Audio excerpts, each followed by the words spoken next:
अस्सलाम वालेकुम एवरीवन। आज हम एक नया चैप्टर उठाने जा रहे हैं, that is the P block. P block जो है पीरियोडिक टेबल में हमारे पास 4 ब्लॉक्स होते हैं, S, P, D and F. उसी में से हम एक पार्ट देखना चाहते हैं, that is P block. P block generally start होता है ग्रुप नंबर 13 से up to group number 18।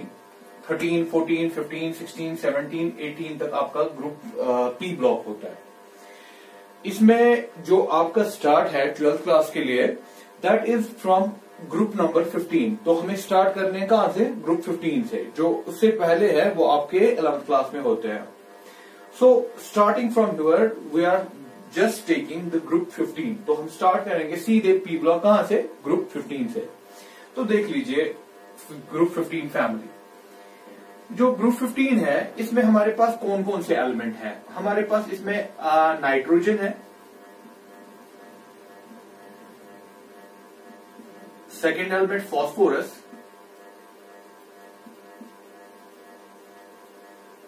Third one arsenic,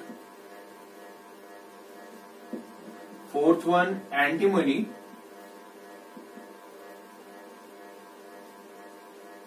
and fifth one bismuth। ये 5 मेंबर्स जो है इस फैमिली को बनाते हैं, that is regarding the group 15। Nitrogen N, phosphorus P, arsenic, antimony and bismuth, ये हो गए इनके सिंबल्स। उसके बाद एटॉमिक नंबर की बात करें। देखिए एटॉमिक नंबर कैसे आपको बनाना है। अगर आपको एक एलिमेंट का याद है, नाइट्रोजन का एटॉमिक नंबर 7 है, ये सबको पता ही होगा। उसके बाद आप इसको 8 ऐड कीजिए, 8 ऐड के ये बनेगा 15, तो इसका 15 है। उसके बाद आप 18 ऐड कीजिए, 15 को 18 ऐड कीजिए। जब 15 को 18 ऐड करेंगे this becomes 15 plus 18 that is 33। फिर जाके 18 ऐड कीजिए, 33 को 18 ऐड जब हम करेंगे दिस बिकम्स 51। फिर 32 ऐड कीजिए, दैट इज 83। तो आपने ऐसे इसको ऐड किया, इसमें से इसको ऐड कर दिया 8, फिर जाके 18 ऐड किया, फिर जाके आपने ऐड किया 18 फिर से 32। यही स्कीम आप लगाइएगा। तो अगर आपको पहला याद है 8, 18, 18, 32 करके आप सबका एटॉमिक नंबर निकाल सकते हो। तो ये हो गया इनका एटॉमिक नंबर। याद रखिएगा क्या किया, ऐड 7 को 8, 15, इसको 8 के 18, फिर जाके 32 ऐड किया, तो ये बने इनके एटॉमिक नंबर। तो आ गया हमारे पास एटॉमिक नंबर। उसके बाद नेक्स्ट इंपॉर्टेंट चीज होती है कॉन्फ़िगरेशन। तो कॉन्फ़िगरेशन देख लीजिए, इसका कॉन्फ़िगरेशन 7 है, तो 1s2, 2s2, 2p3। इसका 1s2, 2s2, 2p6, 3s2, 3p3। Next 1s2, 2s2, 2p6, 3s2, 3p6, 3d10, 4s2, 4p3।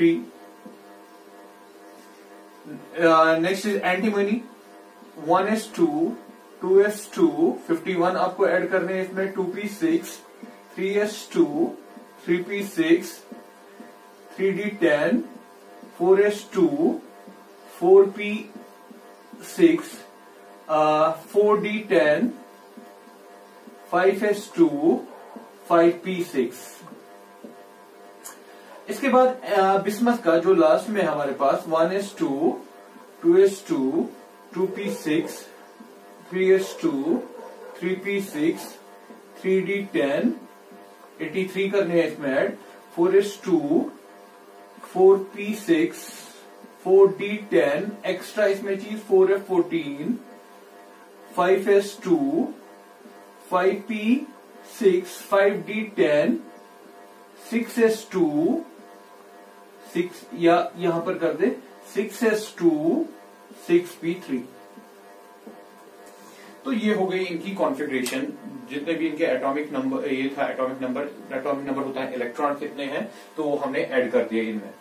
आप यहाँ पर शॉर्ट कॉन्फ़िगरेशन भी याद रख सकते हो, जो ज्यादा आपको काम आएगी। शॉर्ट कॉन्फ़िगरेशन, शॉर्ट कॉन्फ़िगरेशन में क्या करना है, इसकी जगह 1s2 की जगह हम क्या दिखाएंगे, हम दिखाएंगे हीलियम। तो आउटर कॉन्फ़िगरेशन लिखेंगे 2s2 2p3। ऐसे ही इसमें जो आपका ये बनेगा 1s2 2s2 2p6 की जगह आप लिखेंगे सीधे यहां पर नियॉन, तो बनेगा 3s2 3p3।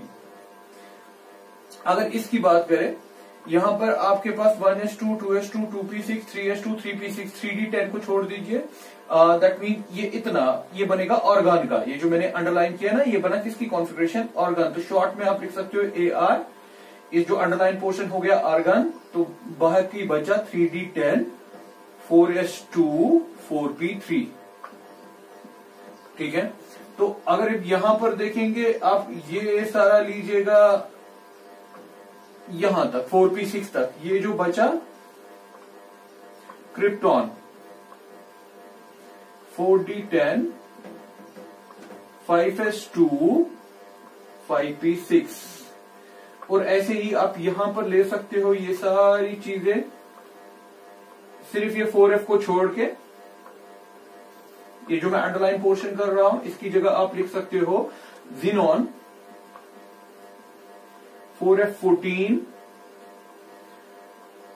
फिर हो गया 4f14, ये भी छोड़ के 5d10 को भी छोड़ के 5d10 6s2 6p3। अंडरलाइनेड पोर्शन आपने जिनॉन में लिखा, बाकी कॉन्फ़िगरेशन ऐसे। ये होती है शॉर्ट कॉन्फ़िगरेशन। तो आप ऐसे शॉर्ट कॉन्फ़िगरेशन लिख सकते हो, तो आप ज्यादातर शॉर्ट कॉन्फ़िगरेशन पे भी फोकस कर सकते हो। हीलियम 2s2 2p3, बाकी बराबर वैसे ही। यहां पर थोड़ा सा डिफरेंसेस नोट कीजिएगा। यहां पहले वाले दो एलिमेंट्स में डी का कोई जिक्र नहीं है, लेकिन थर्ड एलिमेंट में डी आता है, फोर्थ एलिमेंट में भी डी है, और फिफ्थ एलिमेंट में भी डी भी तो है और एफ भी है। तो डी इलेक्ट्रॉन्स का स्टार्ट कहां से होता है, आर्सेनिक से, और एफ इलेक्ट्रॉन्स कहां से होता है, बिस्मथ से। ठीक है, तो इन चीजों का ख्याल रखिएगा, क्योंकि ये प्रॉपर्टीज पे असर डालेंगे। तो अगर कोई जनरल कहेगा, जनरल आउटर इलेक्ट्रॉनिक कॉन्फ़िगरेशन बोलिए, जनरल आउटर इलेक्ट्रॉनिक कॉन्फ़िगरेशन क्या बना, जनरल आउटर इलेक्ट्रॉनिक कॉन्फ़िगरेशन बन गया बेटा, आउटर क्या है, एस में 2 है, पी में 3, NS2 NP3। ठीक है, NS2 NP3, वायर N क्या है, N है दैट मीन कौन सा, आउटर शेल नंबर। ठीक है ना, इसमें आउटर शेल 2 है, इसमें 3 है, इसमें 4 है, इसमें 5 है, इसमें 6 है। या आप लिख सकते हो ये किस नाइट्रोजन किस पीरियड का एलिमेंट है, ये सेकंड पीरियड का है। पीरियोडिक टेबल में अगर आप देखोगे, ये सेकंड पीरियड का है, ये थर्ड पीरियड, ये fourth period, fifth period, sixth period. ठीक है ना, चलिए हम अगर यहाँ पर सीरियल नंबर्स ना लिखे, हम लिखेंगे पीरियड नंबर, तो ये हम एक्स्ट्रा कॉलम डालते हैं यहाँ पर पीरियड नंबर। पीरियड नंबर पे ये दूसरे पीरियड में है, ये तीसरे, फोर्थ, फिफ्थ, सिक्स्थ। तो इससे हम ये लिख सकते हैं, जो ये एन है, n is the period number. होता क्या है, ये शेल नंबर, एक आउटर शेल कौन सा है। तो आप ऐसे भी रख सकते हो, पीरियड नंबर कौन सा है, तो वहां से भी आप ये कंटिन्यू कर सकते हो। तो ये हो गया हमारा इलेक्ट्रॉनिक कॉन्फ़िगरेशन। तो आउटर इलेक्ट्रॉनिक कॉन्फ़िगरेशन क्या बनी, NS2 NP3। देखने वाली बात है, नोट करने वाली बात है, S is completely filled, P is half filled. ठीक है ना, ये यहां पर मैं रब कर रहा हूं, S is completely filled, P is half filled. इस चीज को याद रखिएगा। तो कॉन्फ़िगरेशन से हमने ये सीखा, S is completely filled and P is half filled. S में 2 इलेक्ट्रॉन आते हैं तो 2 है, P में 6 आते हैं तो इसमें 3 है, तो हो गया half filled. This is all about their electronic configuration. ये हो गया इनका इलेक्ट्रॉनिक कॉन्फ़िगरेशन का कॉन्सेप्ट। एटॉमिक नंबर भी हो गया। नाउ शॉर्ट में अब हम ऐसे रखेंगे यार कि हमारे पास nitrogen, phosphorus, arsenic, bismuth, antimony, उसके बाद बिस्मथ, ये है हमारे पास। ये इसकी कॉन्फ़िगरेशन थी आउटर कॉन्फ़िगरेशन खाली आउटर लिख रहा हूं, इसकी थी 2s2 2p3, इसका था 3s2 3p3, इसका था 3d10 4s2 4p3, इनर नहीं लिख रहा हूं, इसका था 4d10 5s2 5p3, इसका था 4f14 भी 5d10 भी 6s2 6p3, जो हमने देख लिया। अब इसी के ऊपर हम प्रॉपर्टीज के बारे में डिस्कस करेंगे। सबसे इलेक्ट्रॉनिक कॉन्फ़िगरेशन तो हो गया हमारा, अब कुछ एटॉमिक प्रॉपर्टीज हम देखते हैं इनके बारे में। एटॉमिक प्रॉपर्टीज,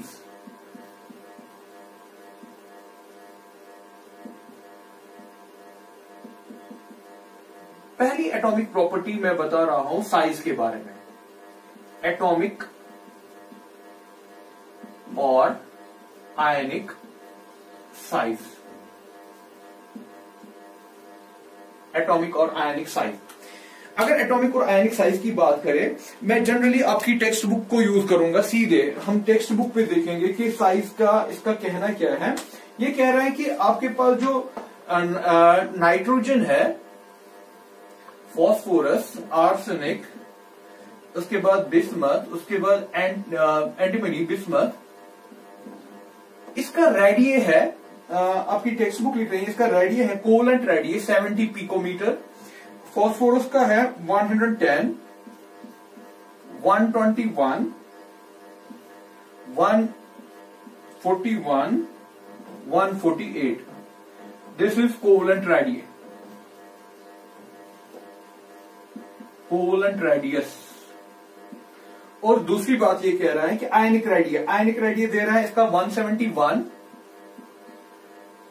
इसका है 212, उसके बाद इसका आयनिक रेडिये 222, इसका आयनिक रेडिये 76, इसका 103। ये किसकी बात हो रही है? आयनिक रेडिये की, जब ये आयंस बनाएंगे। लेकिन ये जो तीन है ना, ये जो पहले तीन है, इसमें नाइट्रोजन है N3 नेगेटिव में, और फॉस्फोरस 3 नेगेटिव में, और आर्सेनिक 3 नेगेटिव में। लेकिन यहां पर एंटीमनी जो है 3 पॉजिटिव है, इसलिए ये बहुत कम है यहां पर। और बिस्मथ जो है इट इज इन 3 पॉजिटिव। ये आपकी टेक्स्ट बुक दे रही है हमें डाटा। अब इस डाटा को अगर हम थोड़ा सा देख ले, इसको एनालाइज करें, तो यहां से हमें देखना है कि ट्रेंड कैसी है रेडिये की। सबसे पहले कोवलेंट रेडियस की। कोवलेंट रेडियस में अगर आप देखोगे 70, 110, 121, तो इंक्रीज हो रहा है ना, पिकोमीटर्स में है ये सारा, दैट इज 10⁻⁻12। तो सीधे दिख रहा है कि इंक्रीज है। इधर बात करें तो इंक्रीज है। अगर आयनिक रेडियस की बात करें, यहां पहले इन तीन का अलग देखेंगे, क्योंकि ये नेगेटिव वाले हैं, ये पॉजिटिव वाले हैं, इनका अलग देखना है। इंक्रीज हो रहा है, पॉजिटिव में क्या है? इंक्रीज है, ठीक है ना। ये 3 पॉजिटिव, 3 पॉजिटिव, ये 3 नेगेटिव। नाउ इन जनरल ऐसा कहे कि जब हम डाउन द ग्रुप जाते हैं, नाइट्रोजन से बिस्मथ तक जाते हैं, साइज बढ़ता है, चाहे कोवलेंट रेडियस हो, चाहे आयनिक रेडिये हो, ठीक। यहां पर गौर कीजिएगा, ये 3 पॉजिटिव के लिए, ये 3 पॉजिटिव के लिए, ये 3 नेगेटिव के लिए, क्योंकि इनमें नॉन मेटालिक कैरेक्टर ज्यादा है, यहां पर मेटालिक कैरेक्टर ज्यादा है, जिसके बारे में हम डिस्कस करेंगे। तो इसलिए वहां पर 3 पॉजिटिव लेना पड़ा। तो जनरल में हम कहेंगे, अगर मैं लिखूं यहां पर, when we move down the group from nitrogen to bismuth, there is increase in size, atomic size as well as ionic size, ठीक है। लेकिन देखने वाली बात यहां पर है, यहां पर 70, फिर 110, 121 एकदम से इंक्रीज हो गया ना। 70 से 110 एकदम से बढ़ा, उसके बाद 121, उसके बाद कुछ खास नहीं बढ़ा। 110 से 121, देखिए यहां से देखिए डिफरेंस कितनी है, यहां से 40 की डिफरेंस है, यहां से 11 की डिफरेंस, उसके बाद 21 की डिफरेंस, उसके बाद 7 की डिफरेंस। तो इंक्रीज तो होता है, लेकिन नाइट्रोजन से फॉस्फोरस तक जल्दी इंक्रीज होता है, उसके बाद इंक्रीज उतनी है नहीं, उसके बाद there is a slight increase in the size. तो 2 पॉइंट्स यहां पर नोट हो गया। There is increase in size from nitrogen to bismuth, good, but the increase in size is fast when we move nitrogen to phosphorus, and afterwards there is a slight थोड़ी सी increase हो रही है, उतनी ज्यादा increase नहीं हो रही है। तो इस पॉइंट को नोट करते हैं, फिर देखते हैं इसका रीजन क्या है। ऐसा ही आयनिक साइज में भी हमने देखा।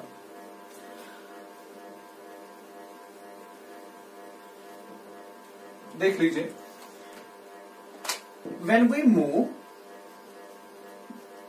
from nitrogen to bismuth,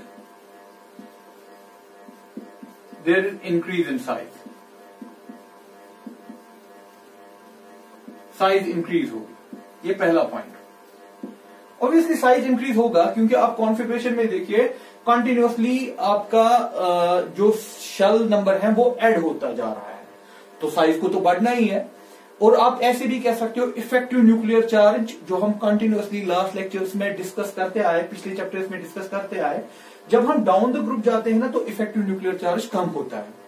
ठीक, तो हम यहां पर रीजन देंगे when we move from nitrogen to bismuth there is increase in size, चाहे कोवलेंट हो चाहे आयनिक हो, because there is an addition of shell.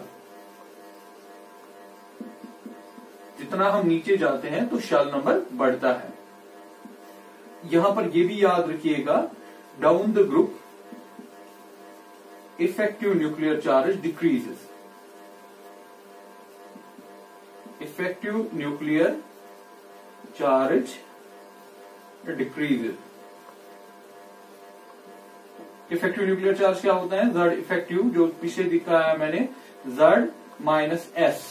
Z is the nuclear charge, S is the screening constant. Z हो गया nuclear charge, S हो गया screening constant. जब हम नीचे जाते हैं नाइट्रोजन से बिस्मथ तक, न्यूक्लियर चार्ज बढ़ता है। नाइट्रोजन का है 7 प्रोटॉन्स है इसमें 15 प्रोटॉन्स हैं, इसमें था 33 प्रोटॉन्स, इसमें था 51 प्रोटॉन, इसमें थे 83 प्रोटॉन्स। ठीक है, जैसे इसका एटॉमिक नंबर था वैसे प्रोटॉन नंबर बढ़ गया, प्रोटॉन नंबर बढ़ गया, लेकिन इलेक्ट्रॉन भी तो बढ़ गए। इलेक्ट्रॉन, उसकी वजह से स्क्रीनिंग बढ़ गई, स्क्रीनिंग डोमिनेंट होती है इस पे, तो उसकी वजह से हम कहते हैं Z इफेक्टिव घट गया। जैसे ही हम नीचे जाते हैं साइज बढ़ गया। क्या रीजन दिया आपने? शेल बढ़ गया, सीधे आपको दिखता ही है, शेल नंबर्स बढ़ते हैं। ये भी आप लिख सकते हो, इफेक्टिव न्यूक्लियर चार्ज पे भी आप दिखा सकते हो। आप जैसे नाइट्रोजन से बिस्मथ तक जाते हो, आपका इफेक्टिव न्यूक्लियर चार्ज कम हो गया। क्यों कम हो गया? एक्चुअली Z बढ़ गया लेकिन S घट गया, स्क्रीनिंग भी बढ़ गई, Z भी बढ़ गया, S भी बढ़ गया, दोनों चीजें बढ़ गई, लेकिन S का ज्यादा डोमिनेंसी है as compare to this Z, तो हम कहते हैं overall Z effective decreases. So when we move down the group Z effective decreases. ये हो गया एक पॉइंट। लेकिन देखने वाली बात है, जो मैंने आपको डाटा पे दिखाया, जब हम नाइट्रोजन से फास्फोरस तक जाते हैं तो साइज एकदम से बढ़ता है, साइज एकदम से बढ़ता है, लेकिन उसके बाद उतना ज्यादा बढ़ता नहीं है। उस पे आप फोकस कीजिए।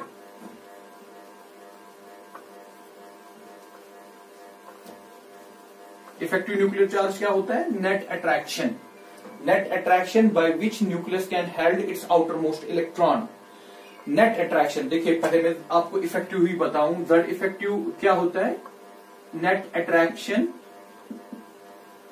By which nucleus can held outermost electron। लेकिन ये इसका साइज के साथ क्या रिलेशनशिप है? इनवर्स। अगर Z इफेक्टिव कम है तो साइज बढ़ गया, ठीक है ना। कैसे निकलता है? Z इफेक्टिव को कैसे निकालते हैं? Z minus S। हमने जब देखा, हम ऊपर से नीचे गए, नाइट्रोजन से बिस्मथ तक गए, Z बढ़ गया, न्यूक्लियर चार्ज बढ़ा, स्क्रीनिंग भी बढ़ा, लेकिन स्क्रीनिंग की ज्यादा डोमिनेंस आ जाती है एज कंपेयर टू Z, तो इसका ज्यादा चलना है। ये माइनस में है ना, तो ये डिक्रीज हो गया। जब हम नीचे जाते हैं तो इफेक्टिव न्यूक्लियर चार्ज डिक्रीज होता है। जब नेट अट्रैक्शन डिक्रीज हो गई तो उसकी वजह से साइज का क्या हो गया? बढ़ गया। So this is about the effective nuclear charge. चलिए, दूसरा पॉइंट जो इसमें नोट करना था हमें, वो था ये एटॉमिक साइज में। Size increases sharply from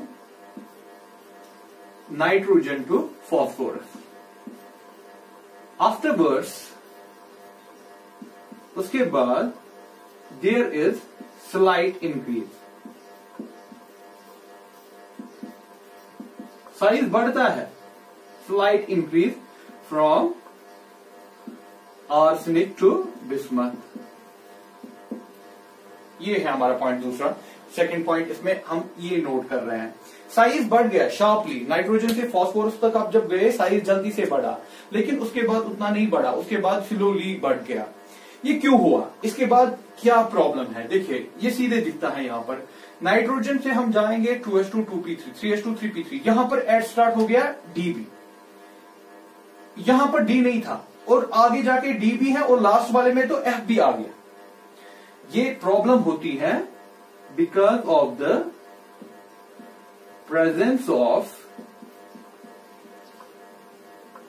D electrons, D and F electrons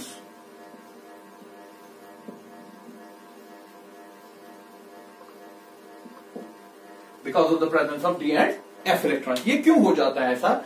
ये होता है कि D और F की वजह से ये प्रॉब्लम हो जाती है। अब समझने के दैट मीन रीजन इतना काफी है, अगर आप इसमें इतना लिखोगे because of the presence of D and F electron, ये हो गया। लेकिन अब रीजन क्या है, ऐसा क्यों? देखिए हमने पहले ही कहा कि ये सारी चीजें इफेक्टिव न्यूक्लियर चार्ज पे डिपेंड थी। Z effective is equal to Z minus S। ठीक, जब आप यहां से नाइट्रोजन से बिस्मथ तक गए, Z बढ़ा, Z एटॉमिक नंबर मतलब प्रोटॉन नंबर 7, 15, 33, 51, 83, Z बढ़ गया, ये बढ़ रहा था, ठीक है ना। लेकिन साथ साथ में स्क्रीनिंग भी, दैट मीन इलेक्ट्रॉन्स भी बढ़ रहे थे। अगर इसमें इतने इलेक्ट्रॉन्स हैं अंदर, दैट मीन 7 इलेक्ट्रॉन्स हैं, इसमें भी इलेक्ट्रॉन्स हैं, इसमें भी इलेक्ट्रॉन्स हैं, स्क्रीनिंग भी बढ़ता है। और मैंने पहले ही कहा कि स्क्रीनिंग डोमिनेंट होती है Z पे, तो ओवरऑल इसका क्या हो जाता है, डिक्रीज हो जाता है। ठीक, तो शॉर्ट में कहने की बात है, जब हम नाइट्रोजन से बिस्मथ तक जाते हैं इफेक्टिव न्यूक्लियर चार्ज डिक्रीज होता है। लेकिन बेटा देखिए, इफेक्टिव न्यूक्लियर चार्ज यहां से यहां तक तो अच्छे खासा डिक्रीज हुआ, लेकिन उसके बाद ये उतना डिक्रीज नहीं हुआ। क्यों उतना डिक्रीज नहीं हुआ? डिक्रीज हो गया लेकिन उतना ज्यादा डिक्रीज नहीं हुआ, क्योंकि यहां पर इलेक्ट्रॉन जा रहे हैं D में, कुछ इलेक्ट्रॉन 10 इलेक्ट्रॉन जा रहे हैं D में। D और F जो होता है दे आर पुअर स्क्रीनर्स। कहने की बात ना, ये जो Z इफेक्टिव था इसको कमजोर कम कौन कर रहा था, इसको स्क्रीनिंग कम कर रहा था। Z तो इसको कम नहीं कर रहा था, Z तो इसको बढ़ाना चाहता है, लेकिन इसको F कम कर रहा है, स्क्रीनिंग। लेकिन अगर किसी वजह से स्क्रीनिंग ही कम हो गई, दैट मीन जितना कम होना चाहिए था, जितना स्क्रीनिंग का इफेक्ट होना चाहिए था उतना है नहीं, तो Z इफेक्टिव तो कम हो रहा है लेकिन उतना खास कम नहीं हो रहा है, तो वही प्रॉब्लम हो रही है। जैसे ही आप नाइट्रोजन से फास्फोरस तक गए, स्क्रीनिंग अच्छी खासी हो रही है, तो Z इफेक्टिव भी कम हो रहा है। Z इफेक्टिव कम होने का मतलब साइज बढ़ रहा है इनवर्सली। लेकिन उसके आगे जब आप फास्फोरस के आगे चले, यहां पर D आ गया ना, D की वजह से क्या हुआ, स्क्रीनिंग तो आ गई लेकिन उतनी ज्यादा नहीं है। जब स्क्रीनिंग उतनी ज्यादा नहीं है तो इफेक्टिव न्यूक्लियर चार्ज तो कम हो गया, लेकिन उतना ज्यादा कम नहीं हुआ जितना होना चाहिए था। तो यहां से यहां इफेक्टिव न्यूक्लियर चार्ज अच्छा खासा डिक्रीज हो गया, जिसकी वजह से साइज अच्छा खासा बढ़ गया। लेकिन यहां से आगे इफेक्टिव न्यूक्लियर चार्ज उतना ज्यादा डिक्रीज नहीं हुआ। क्यों नहीं हुआ? क्योंकि स्क्रीनिंग उतनी ज्यादा नहीं हो रही है। जब स्क्रीनिंग उतनी ज्यादा नहीं हो रही, इफेक्टिव न्यूक्लियर चार्ज उतना डिक्रीज नहीं हो रहा है, तो साइज भी उतना ज्यादा बढ़ नहीं रहा है। और लास्ट में आपने देखा था खाली 7 पॉइंट्स की इंक्रीज थी, क्योंकि वहां पर F भी आ गया था, और F तो पुअर स्क्रीनर्स है because of the presence of D and F electrons. क्यों? उससे क्या हुआ, D and F orbitals electrons are, जो उसमें इलेक्ट्रॉन्स होते हैं, आर पुअर स्क्रीनर्स।